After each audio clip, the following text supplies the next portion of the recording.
அஸ்ஸலாமு அலைக்கும். It's Sunday morning பிரேக்ஃபாஸ்ட்டுக்கு என்னோட ஃப்ரெண்டு வந்து சக்கரை பொங்கல் பண்ணி கொடுத்து விட்டுருந்தா. வீடியோ ஷூட் பண்ணும்போது ரொம்ப டெம்ப்டிங்காக இருந்துச்சு. 3 ஸ்பூன் சாப்பிட்டுட்டேன். அப்புறம் பிரேக்ஃபாஸ்ட்லாம் முடிச்சுட்டு பிள்ளைங்க வந்து டேர்ம் எக்ஸாம் நடக்குது. ஸோ டேர்ம் எக்ஸாமுக்காக படிச்சுட்டு இருந்தாங்க. அப்புறம் 11:00 இருக்கும். பக்கத்து வீட்டிலேருந்து லஞ்சும் வந்துருச்சு. அவங்களோட பேத்தி வந்து ஏஜ் அட்டெண்ட் பண்ணியிருக்காங்கன்னு சொல்லி ஃபங்க்ஷன் வச்சுருந்தாங்க. ஸோ அதுக்காக எங்கள் ஒரு ஸ்பெஷல் கலரி சாப்பாடு வந்துருந்துச்சு. இவங்க பார்த்தீங்கன்னா ஃபேமிலியோட லண்டனில் செட்டில் ஆகிட்டாங்க. ஸோ அங்கே இருந்து இங்கே உள்ள ரிலேட்டிவ்ஸ்க்கும் நெய்பர்ஸ்க்கும் வந்து சாப்பாடு அரேஞ்ச் பண்ணியிருந்தாங்க. அந்த பிள்ளைக்காக நாங்கள் எல்லோரும் ரொம்ப துவா செஞ்சோம்.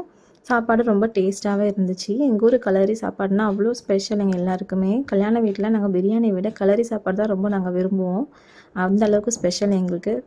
அப்புறம் 8:30 கிட்ட டின்னர்லாம் முடிச்சுட்டு பிள்ளைங்கள வெளியே விளையாட கூப்பிட்டு போயிருந்தேன். ரெயின்போ வந்துருந்துச்சு. ஸோ ரெயின்போ பார்த்து ரொம்ப ரசித்து பார்த்துட்டு இருந்தாங்க. அப்புறம் மழை பெய்ய போது நாளைக்கு ஸ்கூல்லாம் லீவு அப்படின்னு சொல்லி ஜாலியாக என்ஜாய் பண்ணி பார்த்துட்டு இருந்தாங்க. என்னோட சண்டே பார்த்திங்கன்னா இப்படி தான் எனக்கு போச்சு. இந்த விலாக் பிடிச்சிருந்துச்சுன்னா லைக் பண்ணுங்கள், ஷேர் பண்ணுங்கள். தேங்க்ஸ் ஃபார் வாட்சிங்.